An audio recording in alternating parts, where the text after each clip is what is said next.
Hallo ihr Lieben, heute habe ich was ganz Leckeres für euch aus meiner Heimat. So eine cremige Pfifferlingssoße mit den Pfifferlingen, die meine Mama aus Finnland für uns mitgebracht hat. Lasst uns mit dem Rezept anfangen. Ich werde mit den Pfifferlingen anfangen, weil ich getrocknete Pfifferlingen für das Rezept verwende.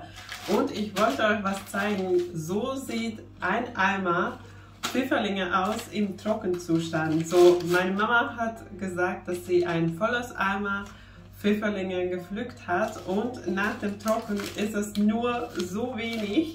Ich weiß nicht, ob ihr das seht. Die sind ganz fein, die duften sehr lecker und es duftet einfach nach finnischer Wald, nach Heimat für mich. Ich habe noch nie diese Soße aus getrockneten Pfifferlingen zubereitet, nur frischen Pfifferlingen, aber ich habe etwas im Internet nachgeschaut, dass man die Menge von Pfifferlingen, so das ist ungefähr 30 Gramm, aber ich werde das nach diesem Becher messen. Dann mit doppelter Menge Wasser nachfüllen, abfüllen. Und ich verwende lauwarmes Wasser, so dass die schön mit Wasser bedeckt sind. Ich gebe auch noch etwas kaltes Wasser dazu, weil das Wasser etwas zu warm ist. Ich lasse jetzt die Pfifferlinge etwa eine halbe Stunde im Wasser. Danach sollte man mit den Pfifferlingen genauso gut wie mit den frischen Pfifferlingen kochen können. Wie gesagt, ich habe das noch nie gemacht, deswegen werde ich nach einer halben Stunde schauen, ob die schon soweit sind und dann weitermachen. Jetzt sind etwa 45 Minuten vorbei. Ich habe etwas länger gelassen, weil ich dachte, ja, die Pfifferlinge sahen so aus, dass die etwas länger brauchen. Jetzt sehen die so aus, die haben die Wasser so aufgesaugt. Natürlich werden die nicht so, wie wenn man die frisch hat, aber die verdoppeln sich schon und jetzt werde ich dann alles anderes für die Soße zubereiten. Es ist eine ganz einfache Soße.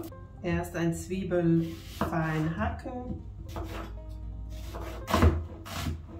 Ich habe die Pfanne hier schon auf mittlere Hitze erhitzt und jetzt den Boden schön mit Olivenöl bedecken. Die Zwiebeln dazugeben.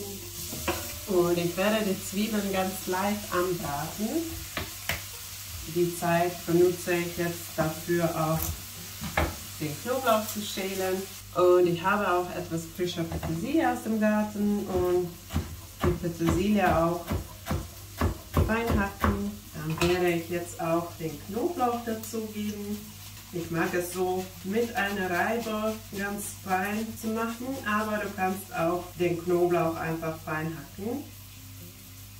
So ganz leicht jetzt mit dem Knoblauch anbraten und dann die Pfifferlinge ohne Flüssigkeit dazugeben und etwa 3 bis 5 Minuten anbraten. Ich werde auch schon direkt mit Salz und Pfeffer würzen. Jetzt noch einen Esslöffel Mehl dazugeben und gut vermischen. Und als letztes dann noch die Flüssigkeit dazugeben. Erst die Schlagsahne und dann auch etwas von dieser Pfifferlingenwasser. Es gibt dann auch viel Geschmack. Ich habe jetzt 3 Kellen dazugegeben. Und jetzt einfach blubbern lassen, bis es schön cremig wird. Ich habe die Soße jetzt vom Herd genommen und als letztes gebe ich noch die Petersilie dazu. Schön vermischen. Und mein Magen macht schon Geräusche, weil ich super gespannt bin, wie es schmeckt. Ich freue mich schon so sehr. Ich habe sehr lange keine Pfifferlinge mehr gegessen und pure Freude. Jetzt werde ich direkt probieren. Und du solltest auch jetzt direkt probieren und anpassen, wenn noch etwas Salz fehlt oder Pfeffer, dann direkt nachwürzen.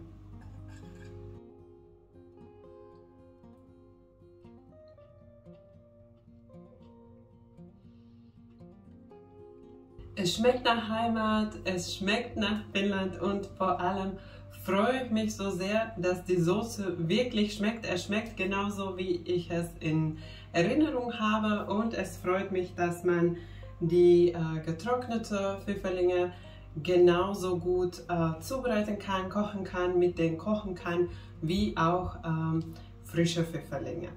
Wenn du keine frische Pfifferlinge findest, dann kannst du bestimmt irgendwo, entweder im Laden oder online, gute, qualitative, getrocknete Pfifferlinge finden und dann mit diesem Rezept eine ganz leckere Soße kochen.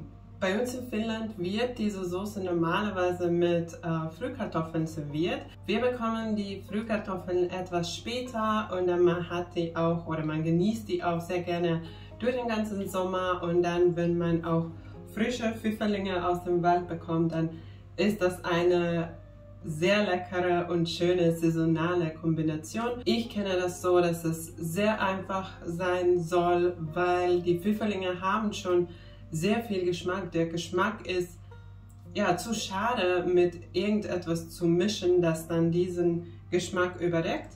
Deswegen habe ich die Soße auch so simpel gehalten. Ich hoffe, es wird dir auch schmecken. Danke, dass du dabei warst. Tschüss und bis zum nächsten Mal.